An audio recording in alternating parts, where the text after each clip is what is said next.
My Ramon father used to say that the restaurant business isn't just about food, it's about reading people. He'd stand at the entrance of his little trattoria in Toronto, watching customers walk through the door, and within seconds he'd know exactly what kind of night they were going to have. I inherited that place from Hyan, or what it became after 3 generations of our family poured their hearts into it. What started as a small Italian joint in the 70s turned into something I barely recognized by the thank you and my parents handed me the keys. That December evening, I was doing what I always do when we're fully booked, working the floor. I don't care that I own the place. When you've got a waiting list, 3 months long, and food critics making surprise visits, you can't afford to hide in the office, pretending you're too important to meet customers. My staff knew me as the guy who'd bust tables at midnight or jump on the line if the kitchen got slammed. That's how my nano taught me. That's how it should be. The Christmas season was absolutely brutal that year. We'd spent 2 years rebuilding the restaurant's reputation after I took over. New menu, new look, new everything. It'd taken out loans that terrified me, brought in social media influencers, courted food bloggers, basically bet everything on a vision that could have destroyed what my family spent 50 years building. But it worked. God, it actually worked. By December, we were the hottest reservation in the city. Politicians, athletes, minor celebrities, they all wanted a table. We had exactly 3 VIP tables that we kept available for walk-ins, but only for people I personally knew or approved. High-profile clients who'd made our restaurant their second home. People who'd spent thousands here and brought their friends. I was wearing my good jacket that night, the charcoal one I reserved for important evenings. We had a local news anchor dining in the corner and a hockey player celebrating his engagement by the window. The energy in the room was electric, that perfect hum of conversation, clinking glasses, and laughter that makes you remember why you love this business despite everything it takes from you. That's when she walked in, 6 women, all dressed like they were heading to a nightclub rather than a restaurant. 5 of them looked young, maybe 21 or 22, still in that phase where they're trying to figure out who they are. But the one leading the pack, you'll call her Brittany because that's what her credit card said later, she carried herself differently. Mid-20s maybe, walking with this Aramis of confidence that immediately put me on edge. She was talking loud enough for everyone in the entrance to hear, telling her entourage about how amazing this place was, how incredible the food was, how she'd been here dozens of thank you-ins. I'd never seen her before in my life. I stepped forward with my usual remeeting, smile in place, ready to check the reservation list. Professional, warm, the way you're supposed to treat everyone who walks through your door, whether they're spending $50 or $5,000. Good evening, ladies. Welcome.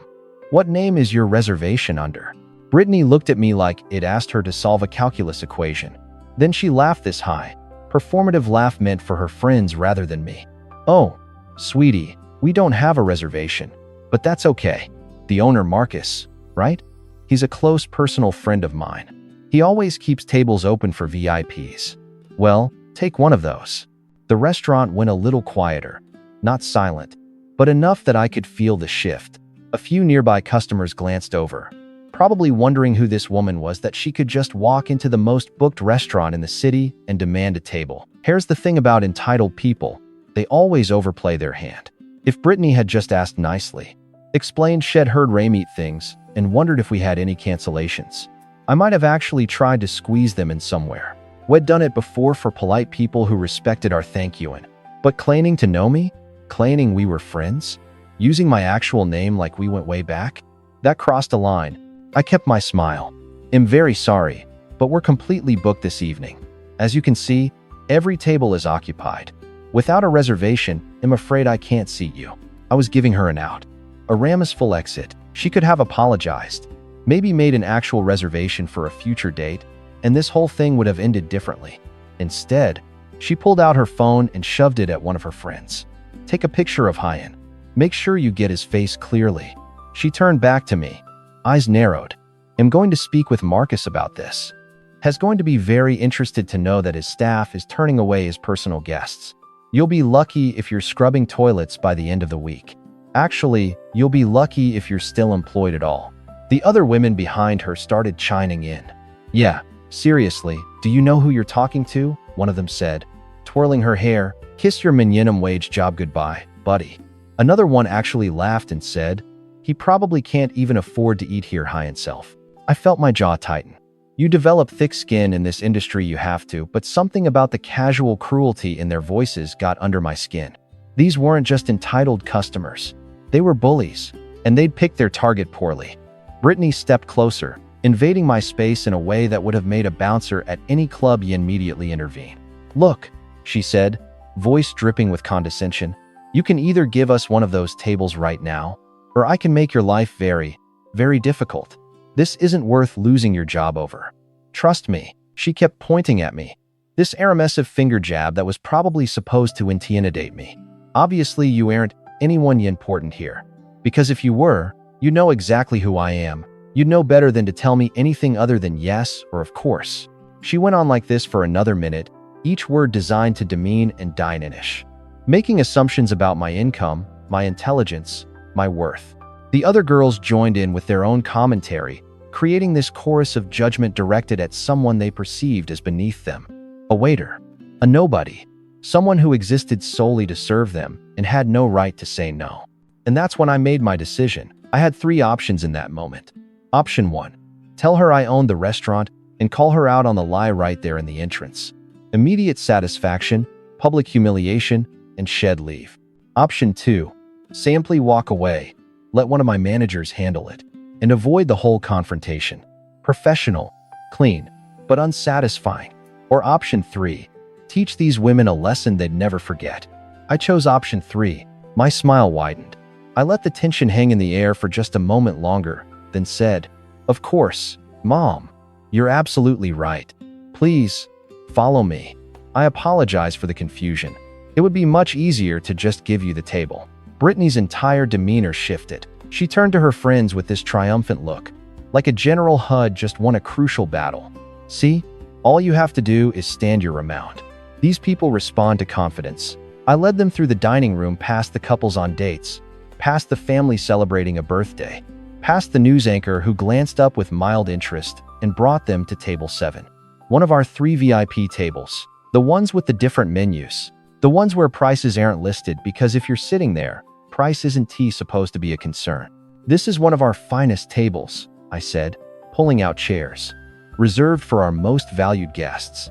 Not a lie. The table was definitely reserved for valued guests. Just not these particular guests. "Perfect," Brittany said, already sitting down and arranging herself like she was about to be photogrammed. I knew Marcus would take care of us. I handed them menus, the special VIP menus, leather-bound, beautifully printed, with all our premium selections and absolutely no prices next to any item. In the restaurant industry, this is what we do for certain high-roller tables. If you have to ask the price, you probably shouldn't be sitting there. "Now," I said, maintaining that professional warmth, "I do need to take 1 credit card and ID to keep on file. Just standard procedure for our VIP tables." "Well, return them before you leave." Brittany didn't even hesitate. She pulled out her wallet and handed me an American Express card and her driver's license, barely glancing at them. "No problem. Tonight's on me. Girls," she announced to the table, "order whatever you want." The other women squealed with delight, already flipping through their menus, pointing at items and giggling. None of them seemed to notice or care that there were no prices listed. "Wonderful," I said. "I'll be taking care of your table personally this evening. Can I start you ladies with some drinks?" And that's when the real entertainment began. The thing about expensive restaurants is that everything is designed to make you feel taken care of. The lighting is perfect, warm enough to be intimate, but bright enough to see your food. The music is carefully curated to add ambience without overwhelming conversation. The spacing between tables gives you privacy without making you feel isolated. When you sit at a VIP table, these details intensify. The silverware is heavier. The napkins are linen, not paper. The water glasses are crystal. Everything whispers luxury so subtly that you barely notice it happening.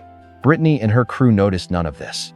They were too busy taking selfies. I brought over our cocktail menu, another leather-bound beauty with drinks, ranging from $15 for a basic mixed drink to $60 for something involving rare Japanese whiskey and hand-carved ice. They ordered like they were at a college bar during happy hour. Brittany ordered a French 75. Her friends requested mojitos, cosmopolitans, an espresso martini, and 2 glasses of champagne. Premium champagne. The kind that cost $40 a glass. And these first 3 rounds are on the house, correct? Brittany said, looking up at me with a smile that didn't quite reach her eyes. As an apology for the confusion at the door, the first 3 rounds are compliant and Terry, I confirmed. Absolutely. They practically cheered. This was exactly what I'd hoped for. They'd relax. They'd feel like they'd won. And they'd let their guards down completely. I brought their drinks and took their dinner orders. They went for appetizers first, the oyster platter, the burrata, the crispy calamari. Standard choices. Nothing too adventurous. I smiled, wrote everything down, and told them the food might take a little longer than usual due to how busy we were.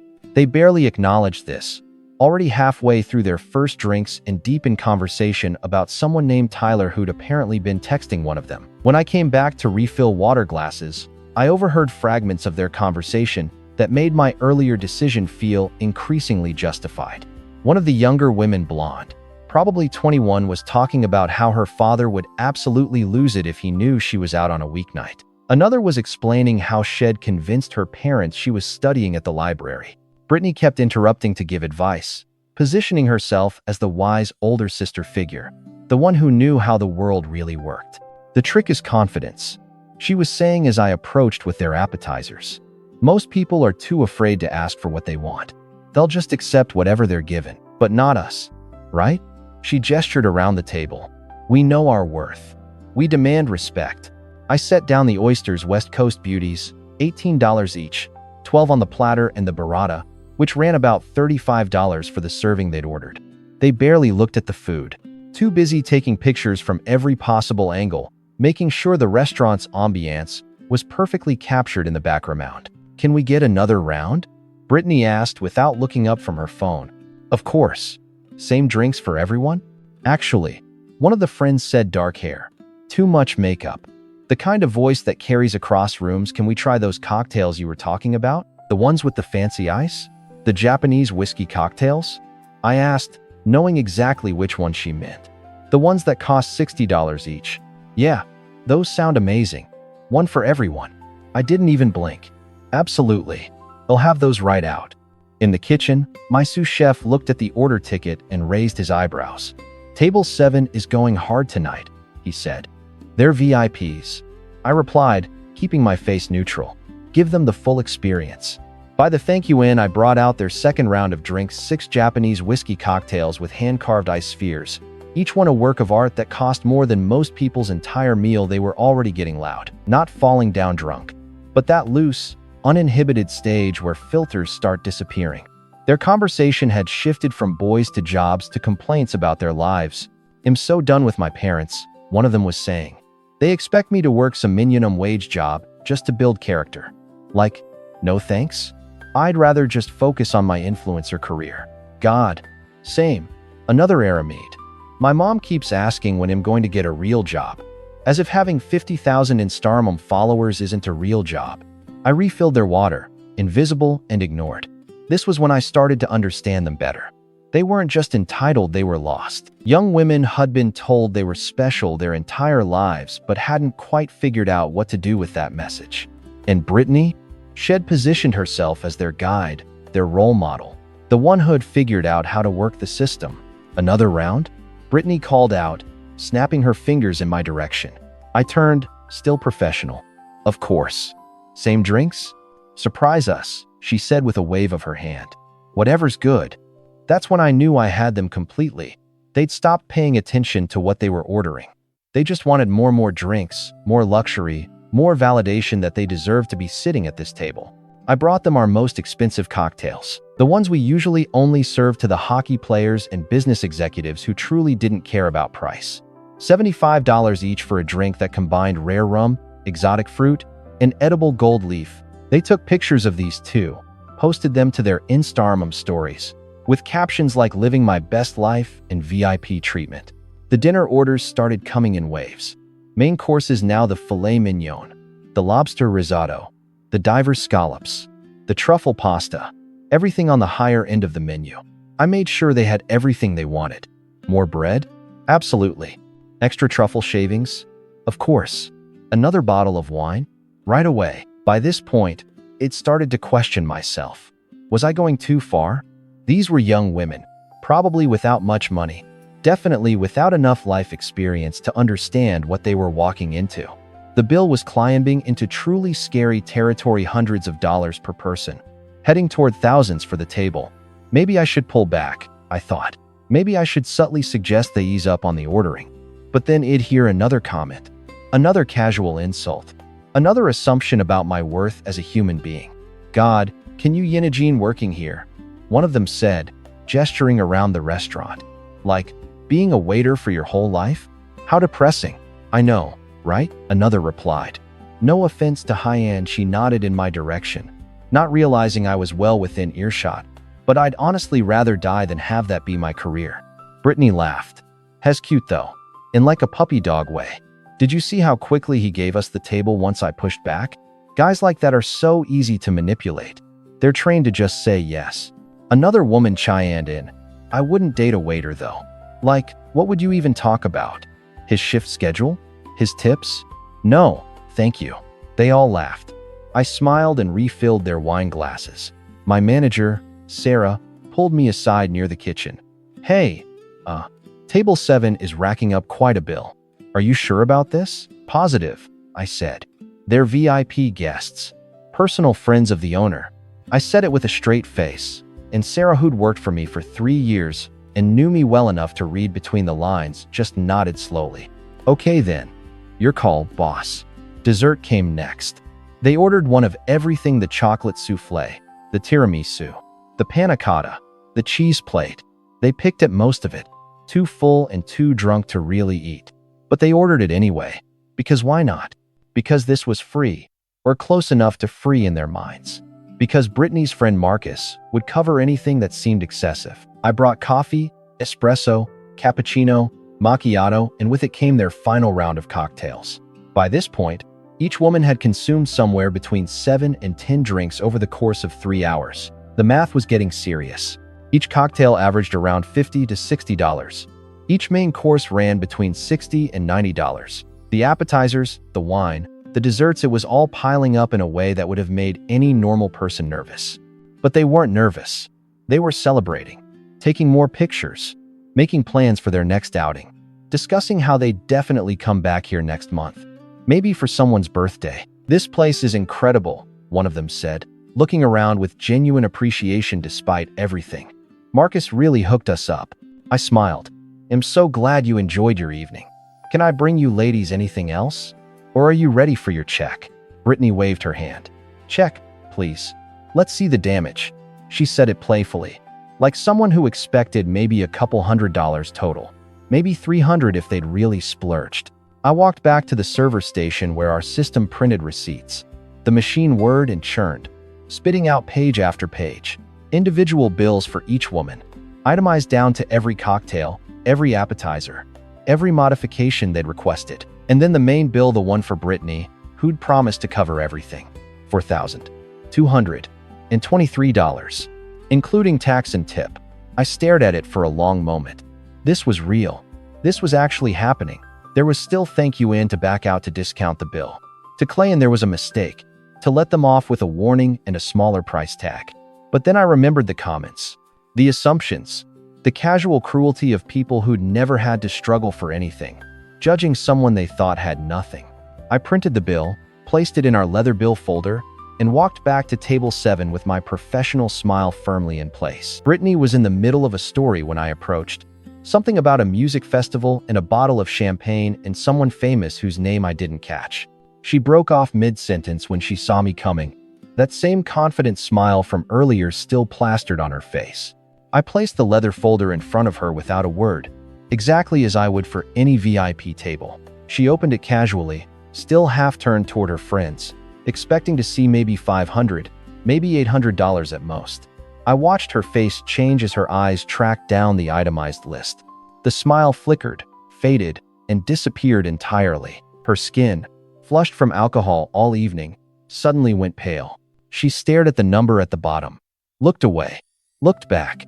Her mouth opened slightly, and I could actually see her trying to process what she was seeing.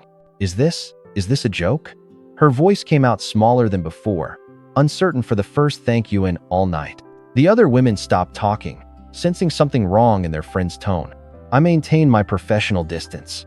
I'm sorry, is there something incorrect on the bill? An item you didn't order perhaps? Brittany's head snapped up. This can't be right. This has to be someone else's bill. We didn't spend $4,000. That's impossible. I'd be happy to review it with you, I offered calmly. I took the bill and began reading through it, line by line, my finger tracing each entry. You started with 3 complimentary rounds of drinks. Those are listed here as no charge. See? Then you ordered 6 Japanese whiskey cocktails at $60 each. That's $360.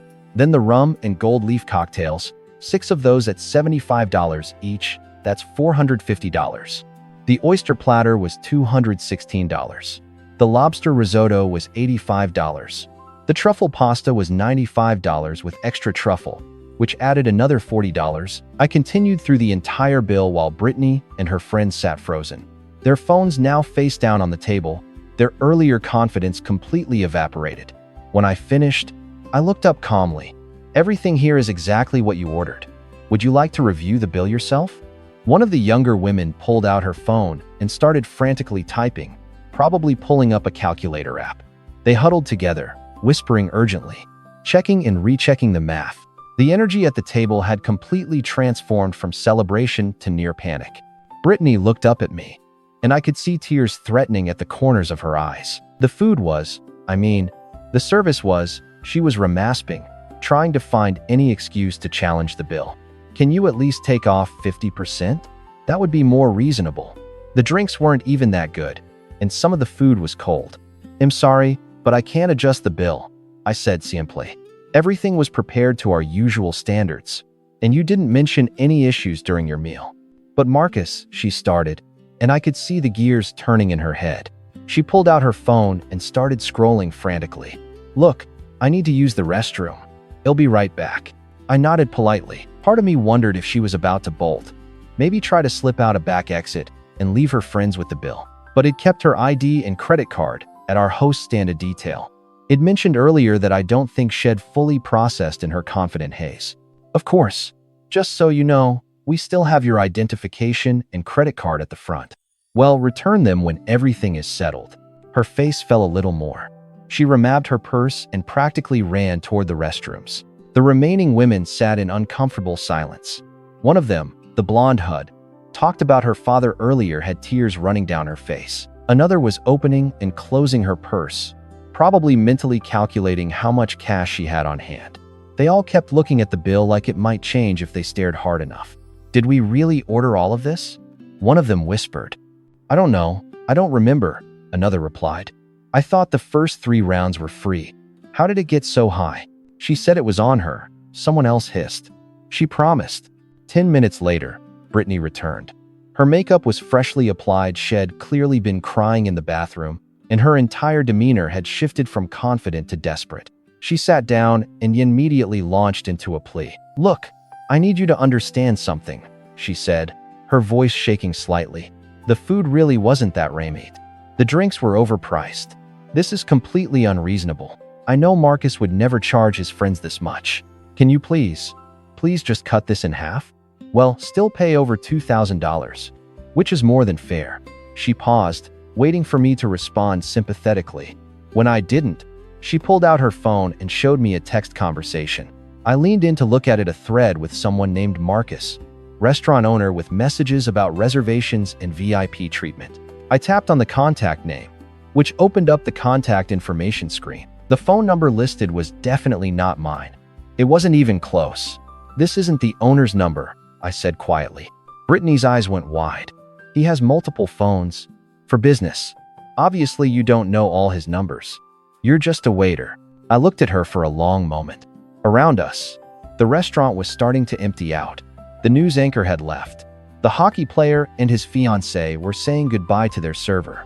Only a handful of tables remained, and most of them were watching our interaction with poorly concealed interest. How about this? I said, my voice calm but my tone shifting to something more direct. If we call Marcus right now, and he confirms that he promised you this table and approved taking 50% off your bill, then he'll do it. We'll call high-end together. Brittany's mouth opened and closed. She looked at her friends desperately, but none of them had any answers for her. She was trapped, and she knew it. That's when she started to lose it. Her voice got louder, more aggressive, drawing even more attention. "This is ridiculous. I know the owner. I've been here dozens of thank yous. You can't treat me like this. He'll have you fired. Do you understand me?" Fired. Several nearby customers turned to look now, no longer pretending not to notice. One older gentleman at a corner table looked genuinely concerned. He'd had enough. I kept my voice professional but firm, the tone I reserved for when someone had definitively crossed the line and needed to understand there would be consequences. "Ma'am, I need you to stop making a scene. You don't know the owner. You've never been to this restaurant before tonight. You lied to get a table you didn't reserve, and now you're upset about the bill for items you explicitly ordered. That's not you can't. My Ramon father opened this restaurant in 1973, I continued, speaking over her protests. My family has run this establishment for 3 generations. I've worked here since I was 15 years old. I know every regular customer we have. I personally approve every VIP table.